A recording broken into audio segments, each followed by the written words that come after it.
Hey everyone, it's the patient hodler coming at you with another video, and in this one we are going to talk about the bear market, which strategy I have thought out for myself, what I am trying to look at, what I'm trying to observe and identify, and how long I think this bear market is going to last, or better said, which sources of an estimation for the duration of the bear market we can find.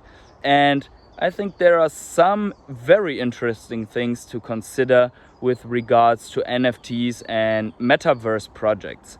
But before we start, please keep in mind that I'm a crypto and NFT investor and not a financial advisor. So please do your own research before you ape into all of these very good and not so good projects that we are discussing in this video.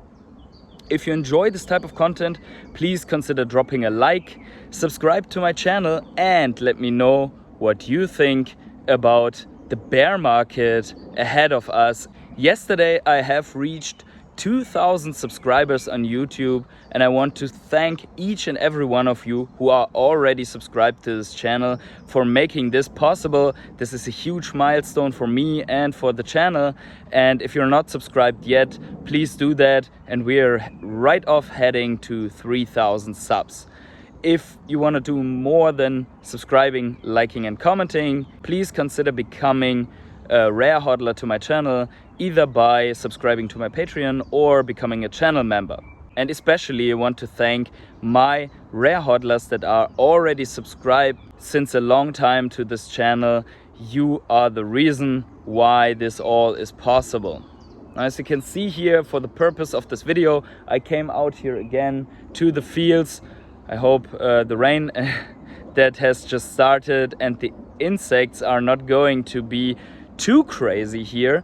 And yeah, with that, let's jump right into the topic. So usually when we are planning ahead and we are aligning a strategy and we are putting together resources and material, we have to base our decision making on previous incidents. And I myself have not lived through a full bear market in crypto. I have personally witnessed only the Corona crash in the stock market and never got into the enjoyment of experiencing a full bear market in the crypto market. So there are other people that are way more experienced out there, but I still wanted to try to bring what I am doing to you, because many people like me are a shorter time in this whole market. And for us, there's only one method to plan out our strategy and base our decisions on, and that is looking back at data and history of previous bear markets. And I try to look at the broader picture, not only on the crypto market because it's very young, but on the previous bear markets in global economy and stock markets. And I have found an article that is describing the average downturns of the previous bear markets and the average time that it took. And this is in hard contrast with what some people are saying. So I have seen already videos in the current crypto space that claimed that this dip right now, that was the dip, that is basically the bottom of the bear market, and now we're going up again. And I don't know if this is only me or it sounds like a lot of hopium, but could be actually different. So we have cracked down from the previous high of Bitcoin, 69,000, to roughly 30, and even a wick down to 25,000. And in my opinion, that's not it. So let me read some passages of this article here, and then we are going to discuss it. So let's go. If history repeats itself, the bear market has 6 months of pain ahead, Bank of America's chief strategist says. The S&P 500, which returned nearly 27% to investors last year, has dragged down more than 15% year-to-date by rising interest rates, geopolitical tensions, persistent inflation, and a number of other bearish factors. In the last 19 bear markets, the average peak to trough decline has been 37%, with an average duration of 289 days. If history were to repeat, then today's bear market ends in October 2022 with the S&P at 3,000. If that bears out, it means the S&P 500 still has another roughly 25% downturn ahead of it from current levels. Jamie Dimon, the CEO of JP Morgan Chase and one of the most powerful voices in finance, argued there's only a 33% chance the Federal Reserve can ensure a soft landing for the US economy, in which rising inflation is tamed but a recession is avoided, in an interview with Bloomberg on Wednesday. And Deutsche Bank said in April that it believes a major recession will come by 2023. So as we've seen, we have an average of 289 days on this article described for the last 19 bear markets in the global economy, with an average of 37% collapse. And the S&P 500 has not gone down in that term of the average, and the crypto market has also not been down as much as it is normal for a bear market. I think in the crypto market we can go as low as 85%, and right now from the all-time high, considering Bitcoin, we are down only 50 to 60%, and on the S&P 500 we are only down 20 something percent and not 37%. So this is the first thing that I would consider. And if we are considering the average duration of the global bear market for global economy, and we see that crypto is at the moment not really decoupled from all these things like rate hikes and global situation, then we should estimate an average of also 289 or let's say 300 days, which would bring us to a bear market, let's say bottom, in the end of the year, in October, November, December. I wouldn't dare to make a prediction about this, but this is where I'm going to base my assumptions and my theory alignment on. So what am I considering besides the duration? So I know that I will have roughly 7 to 8 months to accumulate more cryptocurrencies, more coins, more projects, more everything that I want to accumulate. So for me, as I cannot know when the bottom is in and what are good entry prices or low prices, only say that I am going to scale in, and I have already started to scale in now, even though I know that we are probably going lower. But my main objective is to accumulate as much as possible for low prices, and I know that prices are low but probably are going to go lower, which is also the reason why I will keep money on the sidelines, or as many YouTubers already said, dry powder, to be then able to pull the trigger if we get another really nasty dip. And at the same time I'm DCAing into it with lower amounts of money. So that is going to be my overall strategy. Question is now which projects to go into besides obviously Ecomi and Vivi. But the explanation for Ecomi and Vivi is also the explanation for the other coins that I'm going to invest in. We all know that these market cycles have one big characteristics, and that is that they are going to destroy the unworthy projects, the projects that have no real use case, no real business case, and that they are basically these cycles and the bear markets, they are going to reveal companies and projects that are not performing, that are not delivering, where you can see that they are not going to work on their case and coin and blockchain and project anymore.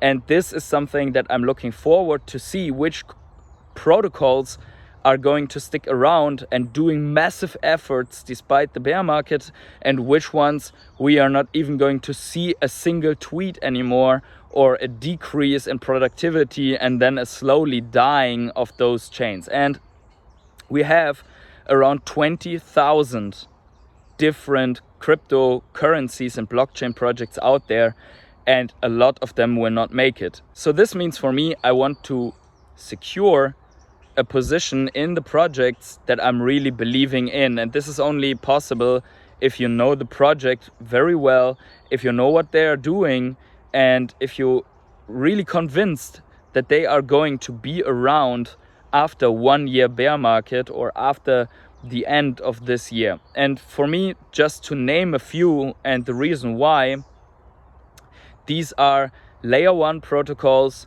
and even layer 2 protocols with a very good use case. So the first and obvious ones to me are the ones that are bringing portfolio stability, that have mass adoption, and that have been declared non-securities for sure by the SEC, and those are Bitcoin and Ethereum, because institutional investors are going into them. So I have a scaling in plan for Bitcoin and Ethereum to make up a part of my portfolio. But obviously we also know, for them being less volatile, that they are also not generating the same potential for returns as maybe many of the other projects are doing. So the next focus that I want to have is quality layer 1 protocols with, let's say, unique positioning in the use case and no real competitors at this point of time. For me, those projects are projects like Chiliz, the absolute market leader in monetizing fan relationship to sports clubs, and over 150 brands. For me, that is Vechain, the only serious protocol with a lot of institutional adoption, with PwC as partner, with DNV as partner, adopted by companies like BYD, Walmart, China, and so on, that are the only ones that really have a good project out there to solve supply chain issues. And we all know supply chain issues are really, really big. So these are long-term plays for me. Then obviously Cardano is a protocol that I see a lot of potential in it, that I definitely want to stack up more. Ecomi, the only NFT project with all these gigantic licensors on the Vivi app that is basically mounted on Ecomi, but also now some other games that are burning away the supply. So I see that they are eager to build in the bear market. I see that they are purposely trying to stay under the radar. So if you see these articles, for example, about Disney, Metaverse, NFT, and so on, and they are even quoting golden moments, which are a category of NFTs that are on the Vivi app, they purposely left out the name Ecomi and Vivi from this article and solely focused on what Disney is doing.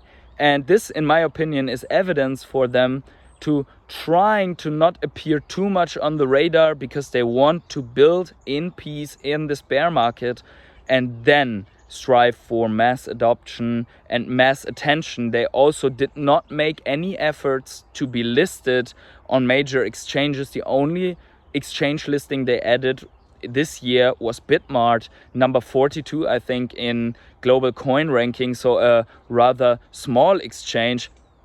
And there are some minor things going on, like staking on Ascendex. So Ecomi for me is absolute blue chip, let's say mid-cap to invest in. Then also on my list for DCAing are the two Oracle protocols, Chainlink and the Graph. And while the Graph is more focused on providing APIs to the outside, which in my opinion with the growth of NFTs and Metaverse will explode, Chainlink is more focusing on bringing information from the outside world onto the chain. Although Chainlink is also providing information from the chains to the outside world. So I think both are very, very interesting, very important plays. And one more thing that is very important to me is also that there are no inherent risks in these protocols, at least as far as I can see, like for example a Terra Luna project where it is linked to an algorithmic stablecoin or so, which then could rip down the project to zero. So as you can see, a part of my strategy here will be risk mitigation by focusing on projects where I first understand very good the use and have the chance to understand the use case quite good, because honestly is very hard to even try to understand algorithmic stablecoins. But I can see how the use cases of Vechain, Chiliz, Ecomi, Chainlink, the Graph, ADA, Ethereum, Bitcoin are working. Then there are some other projects that I'm looking at and considering to accumulate them in the bear market. One is Arweave, which is the backbone of Solana, and Solana itself, I see the problem that they have a lot of network outages, so I'm not quite sure if I really will go for this one. And yeah, in total, this is just an overview of what I am thinking right now, what I am trying to do. And as I said before, this is a mix of, so Ecomi and Vivi for me is the only NFT and metaverse play in that sense in all of those projects. I know that Vechain has an NFT market on it, but the whole purpose of the chain is completely other one. So this for me is not investing in a metaverse play or in an NFT play. So in my opinion, Ecomi and Vivi is the only NFT metaverse play that is worth investing at the moment. Chiliz also has a potential adoption for NFTs within the ecosystem, but also here the purpose is the monetization and interaction of fans with their clubs. And I think that's the interesting part of the case. And we can see that the clubs and brands of all the sports world are very eager to work with this team. So in general, there are some considerations to make here. And that is that in this creative destruction, let's say, in this time where we will see that a lot of projects will get slaughtered in the bear market, we have to consider that also NFTs and Metaverse as very, very new technologies compared to, for example, DeFi and the layer 1 enabling protocols, that probably the Metaverse projects will get especially massacred in this bear market for being so new and for a lot of them being unable to survive the next wave of advanced technology metaverse plays. So it is very important to especially look at metaverses that are already out and that have nothing new to present, and where you already can see that they are not putting enough effort into it. So I'm not talking about the sandbox, which probably will be around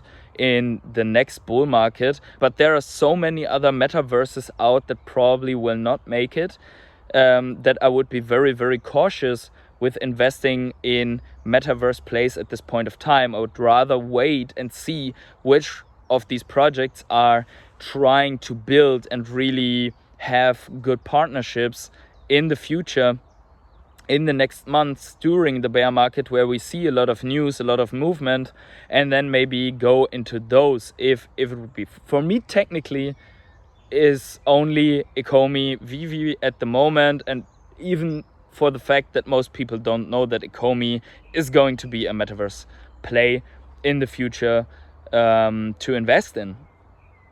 Now, with that said, there's also the part of NFTs, and I'm also investing in NFTs directly on the Vivi app. And here is to consider that probably also there we are continuing to go through a bear market, especially when they are implementing the payout function, and basically the whole financial strategy of everyone is going to align with the rest of the global market. And so I'm going to be prepared to also accumulate some Bluechip NFTs on the Vivi app here. So in this sphere of NFTs, I also believe that a lot of NFTs that are around on OpenSea will lose all of their value. Obviously not the Bluechip ones like Bored Ape Yacht Club, but many of them will lose all their value and will never come back, because there will not be any IP and licensing behind it. There will be some artists that will do very well, but time will tell which ones are those. So I'm going to focus on the ones that have actual licensing, confirmed scarcity behind it, and that are basically mounted on a platform that where the NFTs can provide utility, where it's 3D collectibles like on the VV app. I am not going to invest for now in any other NFTs outside of the VV app. Now, with that all said, I am not a single bit worried about the bear market. I am really, really excited about this one. So here are some more considerations. I expect this bear market to be especially brutal for the following reasons. First of all, we have a very tense situation, global situation with a war in between Russia and Ukraine, and also the US and Europe involved to some extent. We have the cracked supply chain issues, the ripple effect in the supply chains. We have the situation in China going on, which is also a little bit worrying. We have the monetary policy of the US, we have the Fed rate hikes, we have rampant inflation, we have a recession that we are facing, and if I'm not mistaken, this will be the first bear market in crypto of all times that is occurring during a recession. So we actually are not knowing what is going on, and with that in mind, besides how bear markets went, and that we now have institutional focus, institutional money that came in, we also might have institutional money that is being pulled out temporarily. We have Wall Street investors, we have venture capitalists. We will have a new dynamic that is going to go into that bear market, and we have also the value of the US dollar going up during this bear market. So this all at least gives me the possibility to think that we might see an especially brutal and bloody bear market here. And I actually hope that this is going to happen, because I really want to accumulate more, and the more brutal the sell-off is, the better the entry prices will be for the project. So obviously, if I am failing in some investment, you know now that I'm going to tell you, I made a video about having lost a couple of €100 on Terra Luna and what the lessons learned are from that. So make sure to check that one out. But besides that, I will also let you know how these investments are doing. And along the way, as this channel is supposed to be a journey where I'm going to describe what I'm doing, we are obviously going to assess on the way how the situation is developing, how the investments are developing, what I bought, and so on. So with that said, I'm already at the end of this little video, and to sum it all up, we have a very new situation, a very excited situation at our front. So probably 300 days of bear market or more, a very bloody bear market, probably one that happens in exciting times with institutional investors, Wall Street investors, and a lot of new people in the market. One that is the first one for NFTs and metaverses on a broader scale. So I'm very excited to see what is going to come out of that. Now, wherever you are on the world, have yourselves a great morning, evening, day, night, or afternoon. Make sure to comment, like, and subscribe on this video, and see you in the next one.